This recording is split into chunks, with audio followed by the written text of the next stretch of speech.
tonight, tomorrow night, which is Shabbos, Friday night Shabbos, is the birthday and yahrzeit of the second Rebbe Chabad, the Mitteler Rebbe. Very special day, very huge person, the Mitteler Rebbe. If we could even comment on that, how great the greatness of the Mitteler Rebbe. So the Rebbe would verbring, the Rebbe talk huge things about the Mitteler Rebbe. So last year we learned hold on. Last year we learned the verbringen of the 1950 Tafshin Aleph, and this year we're learning from Shabbos also, like this year, Tes Kislev on the year Tafshin Chav Tes, which is 69, going into 69, 68 going to 69. Okay, the Rebbe says like this. The first Sicha is kind of, we're just going to get a little bit of the Sicha because the most of it was edited, and therefore it's the parts that are edited are put together in the Lakutei Sichos, so they take it out of the unedited version. Tes Kislev Yom Hailula Sha'admir Hamtzai. Tes Kislev is the day of the passing of the Mitteler Rebbe. Benoi, he's the son, Umimalim Mekoymen, the one who filled, meaning he took over the leadership, Shal Admir HaZokin, of the Alter Rebbe, means the founder of Chabad, the author of the Tanya. Miyase Teres Chassidus Chabad, the Alter Rebbe, who is the founder of Chassidus Chabad. Kemevor Bedivru Rabbeseinu Nisienu, as is told in the works of the Rebbes about the succession of the Mitteler Rebbe. Ubefrat, we find most details about the life and the succession of the Mitteler Rebbe besichos in the talks of Shal Kvoi Kedushas Maricham Yadmir, of my father-in-law, the previous Lubavitcher Rebbe, the sixth Rebbe. V'gam Erev, and also Shabbos being the 9th of Kislev, also is Erev, the day before Yud Kislev, the 10th of Kislev. What's the 10th of Kislev? Also connected to the Mitteler Rebbe. It's the HaGal HaZeh, the day of redemption of the Mitteler Rebbe. We're going to learn a little bit about this in the Sicha, the talk today, the connection between the birth, passing, and the geulah and the redemption of the Mitteler Rebbe. It means he was in prison, not exactly as severe as his father as far as the conditions, but it was severe accusations against the Mitteler Rebbe. He was imprisoned by the Russians, and he was released on the 10th of Kislev, the day after his birthday, and then almost a year to the date before his passing. He didn't even survive 1 year after that. He passed away within mamish 1 day shy of the day of his redemption. The Rebbe says what's so special about this year, and again like this year in 5786, 2025, is Shetes Kislev Chol B'Shabbos. That this year, the 9th of Kislev falls on Shabbos, the Yud Kislev B'Yom Rishon, and the 10th of Kislev is on Sunday. But I see in the exact way, as it was that year, in the liberation of the Mitteler Rebbe, that his birthday, it wasn't his yahrzeit yet, obviously, he didn't pass away. His birthday was the 9th of Kislev, and the next day was his redemption. B'Shnas HaGul, in the year of his redemption. Yedua, as is known. So the Mitteler Rebbe was mamish, Shebeminchas Shabbos Tes Kislev, that it was on Mincha. He was more in house arrest in Vitebsk, I believe. So he wasn't in like the Alter Rebbe was literally in the prison in not Leningrad, whatever it was. That wasn't called Leningrad, then it was called something else. Kidur Shebeminchas Shabbos Tes Kislev, on that year, during the Mincha time, on the 9th of Kislev, B'Shnas HaGeulah, meaning the year of the redemption. Omer Admer Hamtzai Maimer. He was in the middle of saying a Chassidic discourse on the verse of the tefillah of the prayer of Mincha on Shabbos, which is Ata Echad V'Shimcha Echad. You're one and your name is one. V'az Higia B'Suras HaGeulah. On Shabbos, they told him he's freed, but it's Shabbos. He couldn't do what he had to do to be freed, and therefore B'Yom Rishon. This happened to almost all the Rebbeim. That there was kind of a delay in the actual redemption that happened to the Frierdiker Rebbe on the 12th of Tammuz. So B'Yom Rishon, Yud Kislev Haysa Geulah B'Poyel. And when was his actual redemption? Was on the 10th of Kislev, which is when he was actually released. So he was notified that he would be released during Mincha, which is the highest part of the day of Shabbos, when he was saying a discourse on the prayer of Mincha, Ata Echad, you're one, V'Shimcha Echad, and your name is one. Ubagdama, the Rebbe says like this.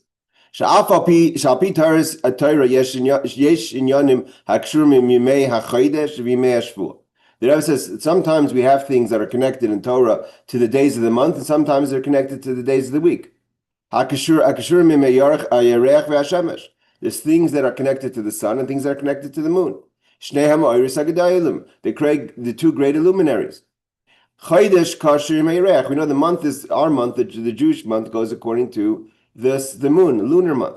Shinyanis virsa malchus. We know that in Hasidic ideas, the moon is like the attribute of kingship, meaning that the moon has no light of its own. It only reflects the light of the sun. So to malchus kingship, the character of kingship is the ability to take the qualities of the person and in the kingship manifest it in a way of royalty. But malchus itself has nothing. And also we know that malchus, a king, in theory, is everything is given to him by his subjects, right? The taxes pays for the life of the king. This idea of the month being like a woman, which is the idea of female receptacle. The weekdays are connected to the sun. Why are the weekdays connected to the sun specifically? So he says, because the weekdays go according to the morning, the sun rises, the sun sets, is the days, the 7 days of the week, which represents the idea of Zah, which is the 7 midos, the zer ampin, the small complexion, which are the midos. So the midos, the emotions, feed to malchus. So too, the sun represents the mashpia, the giver, which represents the days of the week, and the days of the month are represented by the concept of malchus, which is like the moon that takes from the light of the sun. But that's the way it is according to Torah. So that's a truthful thing. That's from here is understood. If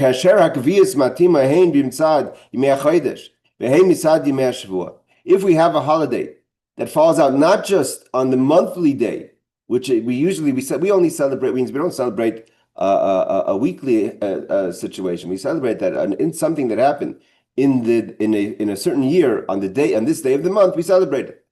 So therefore, but when we do get the opportunity, that what happened also on the way it fell out on that day of the week.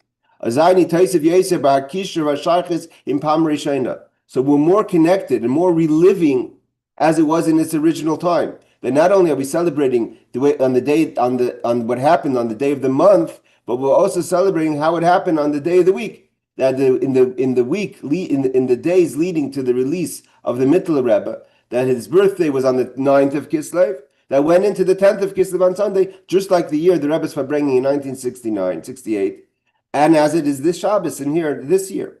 Like we know that in Yiddishkeit, this idea that when we remember things, it rehappens. And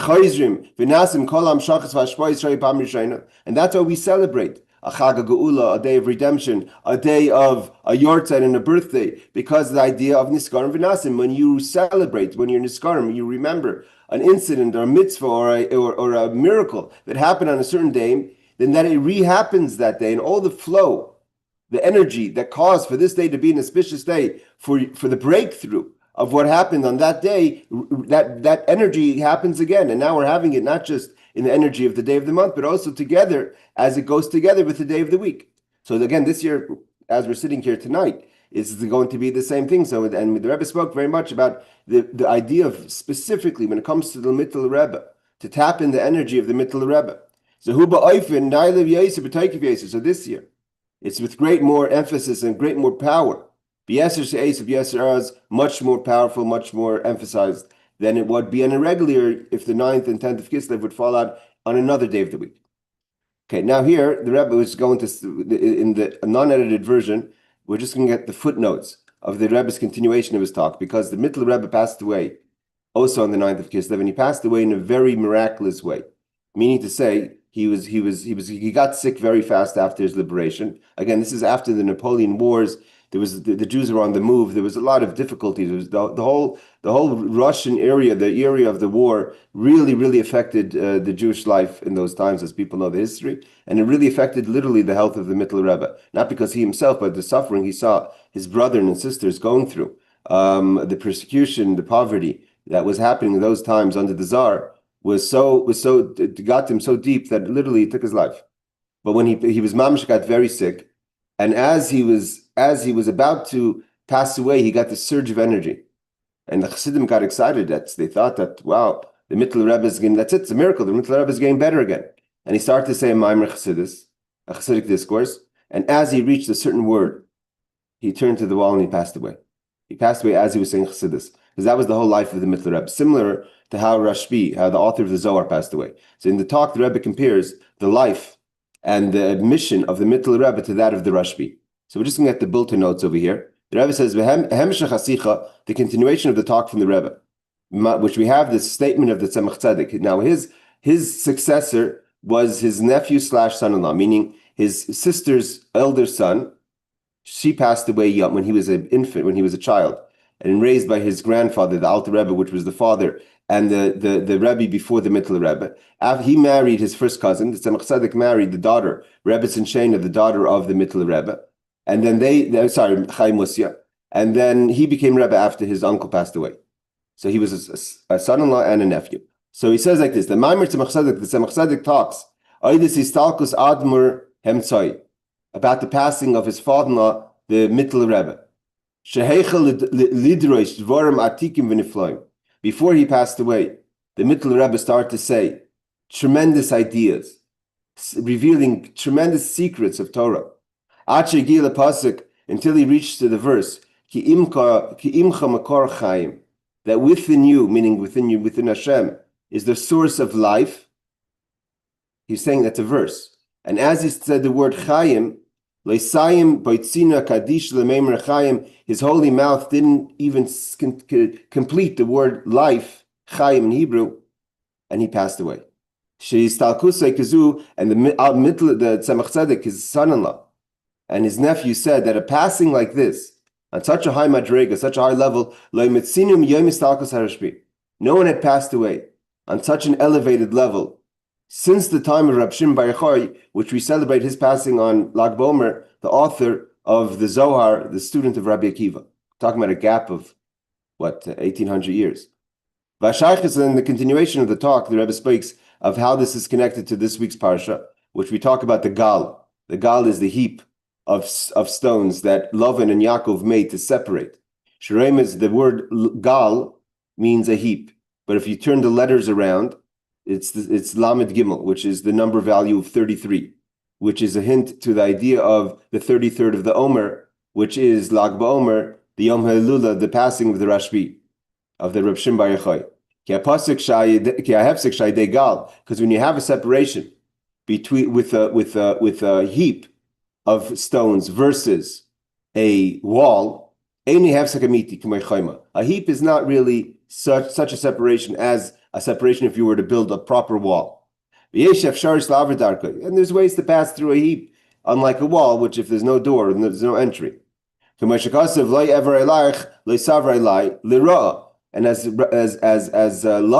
and Yaakov agreed that this heap represents that you won't pass me over to me and I won't pass over to you to do bad, but for good reasons you could pass over. Lira, only for bad reasons. Iyata over, you can't pass over. Avalata over, but you could pass over if you have good intentions. And in the talk, the Rebbe explains that this idea that sometimes there was this fear of teaching the Kabbalistic teachings of Torah to reveal them because they could be misused and misunderstood. So this idea that there has to be a separation between the hidden parts of Torah. By definition, the word hidden means yisod. Pnimis Torah, it's hidden. It's something that not everyone can know. And the revealed parts of Torah is also like a heap, which is not like a wall, which should never be passed over. It just has to be passed over in the proper manner. If you want, we could break the heap only for good reasons. So if there's a way to teach Chassidus, and that was the whole mission of the Baal Shem Tov and of the Alter Rebbe and the Mitteler Rebbe, you have to understand that the Alter Rebbe was the author of Tanya, and he was the teacher of Chassidus. But the levels of teachings that the Mitteler Rebbe taught were expanded on a totally different level. And not only that, most of the publications of his father were publicized by his son, the Mitteler Rebbe, meaning a lot of the teachings were given over by the father. But the son put him into print, which is another level of revelation. We know, and if something goes into print, it stays forever. And this is the idea of Rashbi that his idea was to break the boundaries of the hidden parts of Torah and the revealed parts of Torah. And he revealed through the Zohar. And also, you have to remember that what's the comparison between Rashbi and the Mitteler Rebbe? The whole Zohar that we have, which is a whole book of the fascinating Zohar, was all said on the day of his passing. Like the Mitteler Rebbe revealed deep teachings on the day as he was passing, literally while he was saying Chassidus, he passed away. So too, we know that the Talmud tells us of all the teachings the Rashbi did on the day of his passing. There's a lot of footnotes, obviously, about this. As we know, like I said, of the great teachings of the Rashbi that he gave over to his students on the day of his passing. Milin kandishin de holy words that have never been revealed up to this point. Vaderech says so too. The Admar Amtzai, with regard to the Mitteler Rebbe. That he took the teachings of Chassidus of Chabad of his father, which were like the idea of Chachma, which is like a wisdom, which is a flash of idea, hasn't been broadened yet in understanding, which is by his father, the Rabbeinu HaZeh, the Alter Rebbe. And he brought it, he magnified it. Bisrachbus, in both length and width of Bina, which is the attribute of Bina, of his understanding, and a continuation how the Rebbe explains the greatness of the Mitteler Rebbe and the great avodah of the Mitteler Rebbe, his teachings and his method of teachings. It was published, HaGal was edited, Aidei Kvoi Kedusha Tzad Shlita by the Rebbe, and for those who wanted to learn it, its details are in the Likutei Sicha, the published talks of the Rebbe, our Rebbe, in volume 5, page 129 on. All right, let's continue. We're going to learn more about the Mitteler Rebbe. The Rebbe says to give more details. What is the difference between the method of teaching of the Mitteler Rebbe, the son of the Alter Rebbe, and the Alter Rebbe, which is the difference between the attributes, the intellectual attributes of Chachma and Bina? We know that the first manifestation of the 10 spheros, 10 attributes, is Chachma. Chachma is wisdom, and knowledge is understanding. We have Chachma, Bina, Das, wisdom, understanding, and knowledge. So Chachma is wisdom, and then the Bina is understanding. So the way things work is when a person has an idea or an insight. First, you have the flash of the idea. It's deep. It's original, but it hasn't been broadened yet. You can't articulate it because you don't know it fully. So first you have Chachma comes first, and then comes Bina. First you need the depth, the flash, what's called the Nekuda in the letters of God. It's the letter Yud. Just like the letter Yud is a dot, has no expansion. So to Chachma is the raw idea that hasn't been understood, hasn't been broadened, and you haven't seen how it could apply. But in some way, but it's much deeper because you don't understand it. It still has in its rawness, and the rule of thumb is, as it explains, if you don't take from Chachma to Bina, that's why they're called like two friends that can't separate. Because if you don't expand on it, so you'll forget it because it's raw. So you have to kind of bring it to Bina understanding and to really try to understand. And sometimes the idea is where people get lost is where they lose the inspiration and they expand. So then all of a sudden you forget what inspired the expansion, and kind of you could go off. That's where you lose the truth. Where you start going, that just triggers a thought, but then you move away from the trigger. The chachma is, no pun intended, is that you keep the dot in the room. It's called nekuda bein chala, where the inspiration stays there. You don't lose focus on the inspiration, but from the inspiration you expand understanding. But if you lose the inspiration in the process of trying to understand it, a lot of the times you're going to go off to the wrong direction. So he says this. So the first thing is first you have to have the inspiration of the wisdom. Then comes the understanding. The idea of Bina is to take the inspiration, to expand it in width and length. And in the letters of God, that's the letter of Hey. So the Yud is a dot, the Hey is a square, right? But the point is that Bina doesn't add anything, it just expands what is. So too, when we look at the teachings of the Alter Rebbe, and literally, if you were to learn Chassidus, especially this week it's very, very much revealed.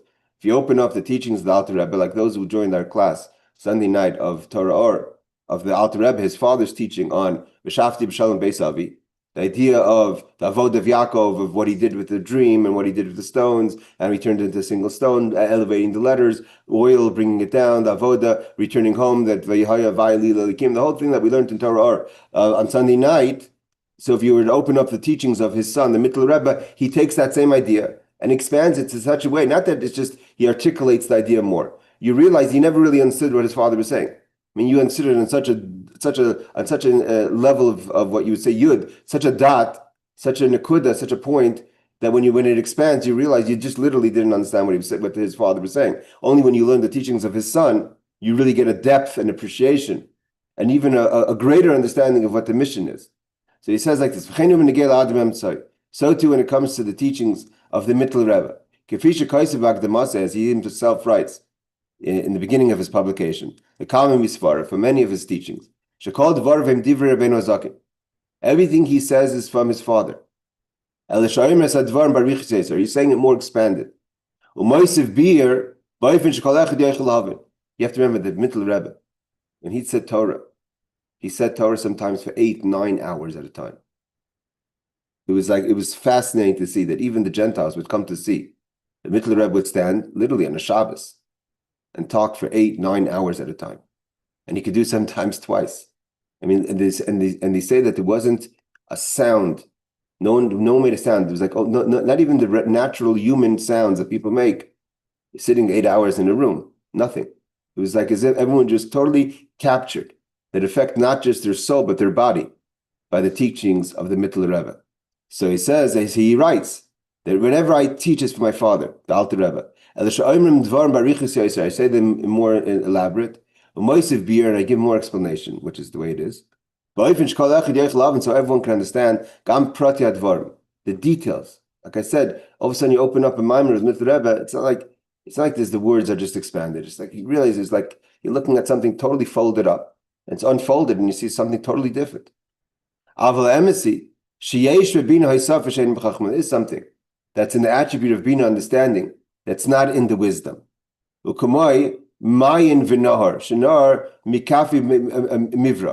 Meaning to say, just like there's a difference between a river and the spring. You can't say exactly, it's just an expansion. But so too, the teachings of Bina give something addition. He's going to explain. Just like there's an addition to understanding that Bina has something that Chachma doesn't have. But like I said, it's not just, although it can't be new ideas, but you see it totally, its effect is different. It's more permanent. If you don't understand something, it's hard for it to have an effect. When you understand something, it takes you totally.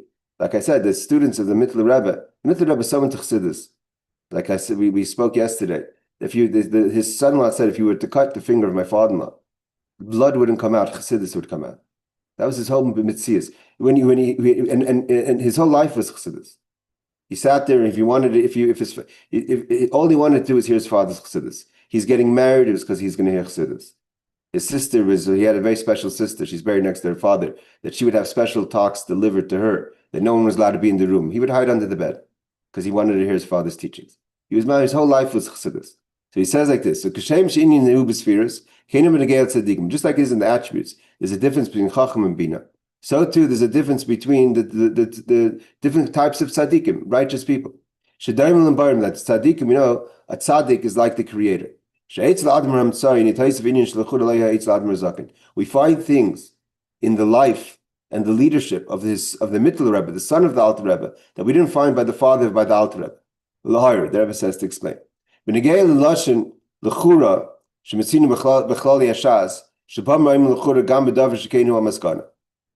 word lechura means seemingly. Seemingly usually is in a statement to say seemingly it's like this, but it's not. But the Rebbe says that even the word seemingly is the seemingly remains. Meaning to say, sometimes the word seemingly is not as seemingly it's like this, but it's not. But seemingly is like, you may not think it's like this, but it is, meaning the chiddush, that's something unique. So what's the Rebbe saying? There's something to say about Bina, the expansion of understanding over wisdom, which is the avodah of the the Mitteler Rebbe, which is the Gabi Chachma, the way his father was wisdom, which was the Adam Razak and the Alter Rebbe. So this is what we find, that even the Alter Rebbe said, the Alter Rebbe said about his son, there was that that the certain things that my son has that I don't have. You have to remember that the Mitteler Rebbe was huge in the life of his father. We spoke again yesterday. The Rebbe Baruch Mezbush, the grandson of Baal Shem Tov, writes to the Alter Rebbe about something that they had in disagreement. What's going to be with the Mitteler Rebbe? That's how great. When the Mitteler Rebbe made a chasna, he said Chassidus before Rebbe Levi Yitzchak Baditchev that no one wanted to go through the Alter Rebbe wanted the Mitteler Rebbe to go first, and they all walked through the wall together because he was mamish, this huge giant of a person. It's like his son-in-law said, no one lived like that since 1800 years before, since the times of the Rashbi. If the Alter Rebbe says that there's things that my son has that I don't have, and he's not just flattering his son, and something that's not true. The Alter Rebbe would never say something that's not true, even if it's even if he's saying it in a way of flattering his son. Everything the Alter Rebbe said was true. I remove it. It's understood. You may think that's just a praise, but if he said it, it's true. That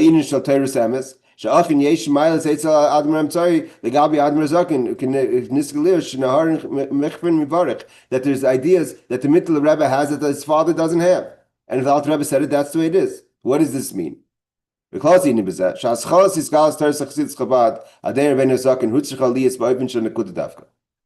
to remember something. The Alter Rebbe, although he was a student of his teacher, the Maggid, you have to understand, the month of Kislev is the month, this month that we're in, the Hebrew month of Kislev, is the month of Chassidus. Next week we're celebrating the 19th of Kislev, which is a week and a half from now, which is the liberation of the Alter Rebbe, the author of the Tanya. This is the month where we celebrate. So Rosh Hashanah of Chassidus.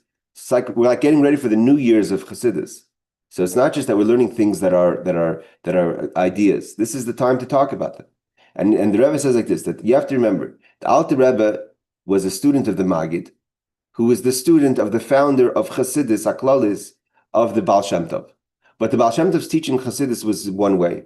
His student, the Maggid, taught it in another kind of way, really kind of setting up the organization of Chassidus, where the students of the Maggid all became dynasties. All the dynasties you see today of the different Chassidic groups are some way or another from the group of the students of the Maggid, because the Maggid was the organizer. He organized Chassidus into the institutions and to the branches of the different groups. Each student had his way, his method. The Alter Rebbe had a totally different method than the other students. So much so that there was a disagreement of the method of the Alter Rebbe. He went in to teach and expand the understanding of Chassidus. It was the idea of Chabad. The word Chabad is Chachma bin Das, wisdom, understanding, and knowledge. It's to bring godliness down in a way that yes affects my heart, yes it affects my emotions, as we've learned in the teachings of the Alter Rebbe. But it's all about understanding knowing God, bring it through your mind. That your mind is kind of the center point to ignite the heart and guide the heart and the actions and thoughts, speech and actions, as is explained in the Tanya and other things in other places of Chassidus. So there's a strong emphasis on the understanding of the teachings of Chassidus. It's kind of more closer to the Kabbalistic teachings of understanding the upper realms and the spheros. Through knowing God is how you could love God. Now, but the Alter Rebbe, the way he started to teach, he had to teach it. He couldn't just expand right away. You can't just walk in and say 8 hours of Chassidus. So, you're going to lose your crowd right away. So the Alter Rebbe himself had stages in his career as a Rebbe that he started off with just vertlach, small ideas, and he had to build slowly to be able to even get to discourses. But even his discourses were much smaller than his son's because he was building up. When you start a system and you're starting something new, you have to bring the people with you. So he says like this, when the Alter Rebbe started to teach the teachings of Chassidus Chabad, it needed to be. It had to be in points. Ideas that were brought down in Nekudas, like inspirations or Chachma, like they're very deep. And that's why when we learn a Maimer of Torah, it's sometimes much harder, although they're much shorter, because they're so almost cryptic, they're so deep. So you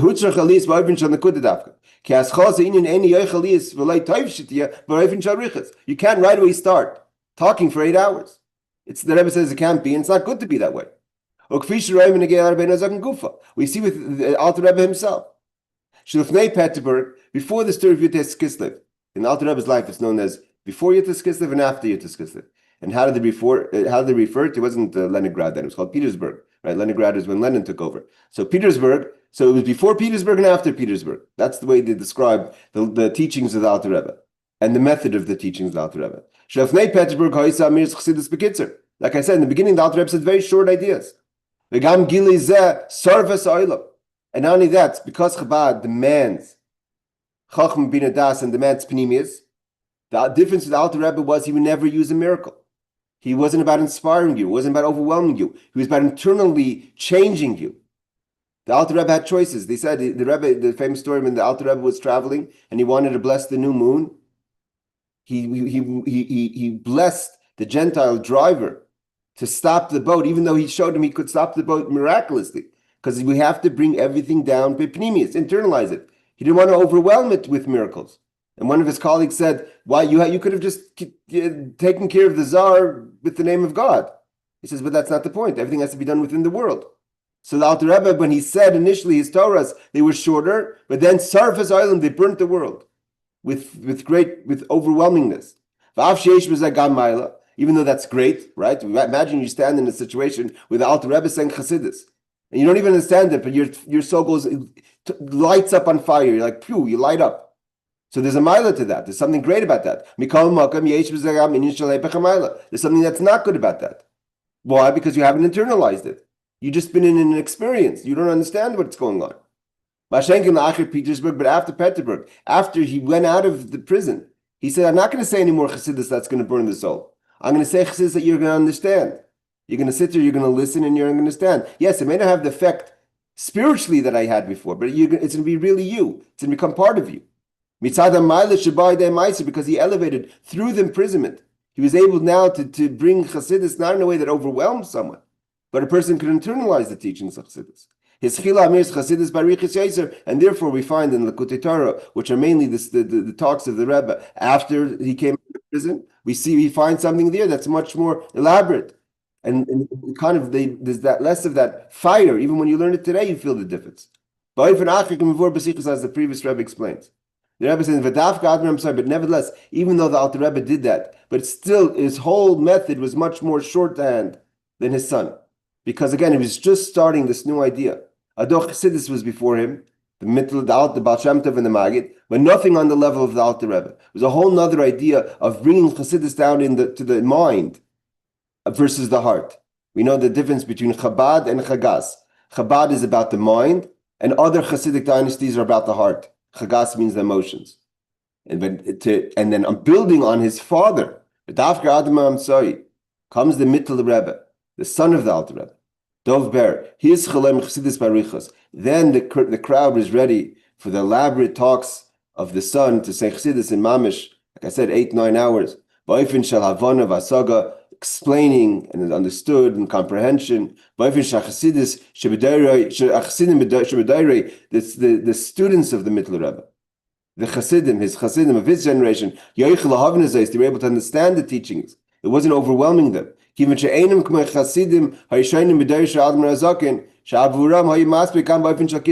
Rebbe says the difference also in the Alter Rebbe and the Mitteler Rebbe wasn't just the way they taught, but who the students were. The students of the Alter Rebbe were giants. So he could talk cryptic. He could say nekudas, he could say points. By them, right away, they understood it. But the next generation, the Chassidus expand to people that were beyond just the great scholars. Even they were able to understand Chassidus. So too afterwards, the generations after the Mitteler Rebbe, Ad Chassidus Dereinu, till the Rebbe says the Chassidim of our generation, as we're sitting tonight, 5,786, a person could open up publications, podcasts, YouTubes, that the Chassidus is being explained in elaborate ways in all languages to the most detail from the most simple person. The person seemingly on a beginning level could understand some ideas of Chassidus. That was something that wasn't possible years ago. To understand that. And that started really with the expansion on another level of the Mitteler Rebbe. And this is the point of Mashiach. This was what the Baal Shem Tov told the Mashiach told the Baal Shem Tov. Ad la chutza. The point is, Chassidus can't be kept inside. You have to take the well springs and bring it outside. Shafilu b'chutza, even outside, meaning outside the place of the comfort of the yeshiva, of the shul, of the place where the Talmidei Chachamim, where the great scholars are learning. Yoichel HaKabel can understand Chassidus. The idea is not just that the waters flow there, but the spring itself goes there. Atzman. We know that one of the unique qualities of a spring versus other bodies of water when it comes to purification, the mikvah, that just a drop, you don't need the 40 sa, you don't need the measurement that you need in a mikvah. Mikvah has to be a certain size of a bath, of a pool of water, but that doesn't apply to a mayin. A mayin is a spring. A spring, the waters are so powerful that even any kind of water purifies the thing that needs purification. Afilu tipach is even a drop. If you could go in, means obviously it depends what's being immersed. You can't immerse the finger, but if you're immersing something small, then the water doesn't have to be a certain size. The idea is that as long as the person could get into a small amount of water, that's enough. I mean, technically, if you could dip in a drop of water, that'd be fine. The problem is you can't dip in a drop of water. But a mikvah, the pool itself is not a qualified pool of purification unless it has 40 sa, which is a measurement of water. And this is what the Mitteler Rebbe blessed and wished upon himself. In Yiddish means he wished. What did he want to accomplish? What was his thermometer of success of what he was trying to do with the teachings of Chassidus? That he wanted when two people would meet, what would they talk about? When you say hello, when you finish Shalom Aleichem, what's the first conversation? Not how did the Seahawks do, or how's the football, or how's the turkey tonight? He wanted when people to meet, that the first conversation is to understand the oneness of God. Not just any oneness of God, but Yichud Eilah, which we know is the Shema Yisrael, the upper level of oneness of God, the idea of absolute bittul. That when they discuss their open conversation, how they greet each other. What's a conversation that we didn't see each other in a while. What are we going to talk about? How do you understand the Maimer? How do you understand the Chassidus? That's how the Mitteler Rebbe, he wanted so much Chassidus by his students that should be their opening conversation when two people meet, because that's what their life is about. It's when something really matters to you, that's the first thing you want to talk about. So the first conversation two Chassidim should have when they meet each other is a Yichud Eilah. What's the unification of God? Not just that they should speak about it, the words of Chassidus. By them. That should be that where they're at. Like I said, that should be so pressing to them. That when you see someone you haven't seen in a while, what do you want to talk about? Is the unification of God. And that was to him a measurement of success, of what he accomplished in his students. The idea is that Chassidus should be so permeated within the Chassidus should be so permeated within his Chassidim, within his students, in the way that they understand it so deeply. Because the better you understand it, the more it becomes one with you. And that's what Chabad is all about. The Chabad is to becoming one with godliness. And that becomes their whole being, that when they meet someone, what do they talk about? Is Yichud Eilah, what's Shema Yisrael? Because this was the whole life of the Mitteler Rebbe himself. Like the Tzemach Tzedek says, if you were to cut the hand of the Mitteler Rebbe, it wouldn't be blood that would come out of his hand, but Chassidus. His whole life, because the blood is the life of a person. The Mitteler Rebbe's life was so much Chassidus that if you were to cut his finger, and what would show, what's the circulation of his being, is Chassidus. That's why it goes back to the idea of the Gal, the connection between the Mitteler Rebbe and the Lag BaOmer and the Rashbi. That this mechitza, this separation, where people were scared to have the inner teachings of Chassidus, to be the inner teachings of Torah, to be connected with the revealed part of our avoda and a real part of our study of Torah. The Alter Mitteler Rebbe is one of those who broke the boundary. And through the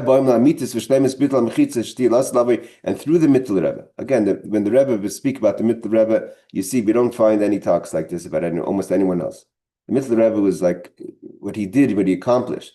That this was the way to paving through to coming of Mashiach. Bias Mashiach said, "Kenny with the coming of Mashiach, it's our job to break this boundary. That when two people meet, you shouldn't be talking about the weather. Shouldn't be talking about I don't know what. But they should meet each other and say, "How's godliness in your life?" Means maybe they can't talk about Yichud Eilah. Maybe they can't talk about the unification of Hashem, but godliness is so permeating in their life that what matters is how's the godliness in your life going? The Bittul Mechitza Day bringing over the wellsprings of Chassidus. Because we know that the Mashiach told the Baal Shem Tov, and this job was taken by the Alter Rebbe specifically, that the wellsprings have to go out in order for Mashiach to come. By bringing the wellsprings out, is going to bring this usher in the times of the Mashiach. Yahweh, he's going to come. V'yigalenu, he's going to redeem us. V'karv mamish, speedily in our time. I'm going to say a little bit further. He talks about the Mitteler Rebbe. Tes Kislev, 9th of Kislev again, which falls out this year again on Shabbos. Hugam Erev Yud Kislev is also the beginning of Yud Kislev, like we said before, the liberation of the Mitteler Rebbe. Yem HaGeulah she'adam amsay b'frat b'amdeinu la'achri chatzos hayom. The Rebbe says now we're ready after, means the Rebbe's Farbrengen in 1968, going into 69, after midday. Sheshach kfar liyem shalachrev, shekein hu b'chol yoyim, umudge chesed b'yem Shabbos, shalachri chatzos hayom bizman shalrayvim nirayvim maschin likra b'Torah. So we see that in Shabbos itself, from after midday, we start to connect to the next week, because we read in the Parsha, in the Torah, in Mincha, about the next week's portion.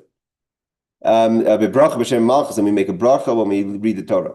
As Parsha Shachas L'Machar, already the Parsha that starts Sunday, we know that as Chabad, Chassidim, and it's taught us by the Mitteler Rebbe, that we start learning Sunday morning from his father, the Alter Rebbe, that Daf Leben mit der Zeit, Sunday morning, right away we open up the Chumash and start reading the next Parsha. The Parsha that we're going to read the coming Shabbos, the following Shabbos. And when do we start reading about it? Already Shabbos Mincha. So the Rebbe says something about the redemption of the Mitteler Rebbe. We know that when the Mitteler Rebbe was liberated on the 10th of Kislev, there was a lot of similarities to his liberation, as it was the liberation of his father, the Alter Rebbe, on the 19th of Kislev, that we're going to also talk about in the following week. As is known, the saying, whatever the Alter Rebbe experienced in his life, somewhere or another similar to that, mirroring that, the Mitteler Rebbe, his son, experienced in his life. Aderech Ma'am Razal, it's brought down by Yaakov and Yosef. Whatever Yaakov experienced in his life, in a different way, but based on the same ideas, his son Yosef experienced in his life. That the Torah says this. And that's the way things are in the world. And therefore, if the Torah establishes that there's certain sons and fathers that experience similar situations, so it repeats itself. And that repeated itself also in the life of the Alter Rebbe and the Mitteler Rebbe. What's the example of the similarities? When it comes to redemption of his father, the Alter Rebbe, the Alter Rebbe writes himself that when was he notified that the redemption is starting? When I was reading chapter 58. And in chapter 58, I was reading the chapter of 19, which is the Yutes. Means verse 19. Pada b'shalom nafshi. That my soul is redeemed. Pada means like a redeemed, which the Alter Rebbe now was imprisoned. Yitzasi b'shalom, he left peacefully. Means when did he leave imprisonment? While he was saying the verse that King David was talking about redemption. So too is exactly by his son. As he was saying the verse of chapter 55, verse 19, he also went out to freedom. Movements from this understood. Shitkas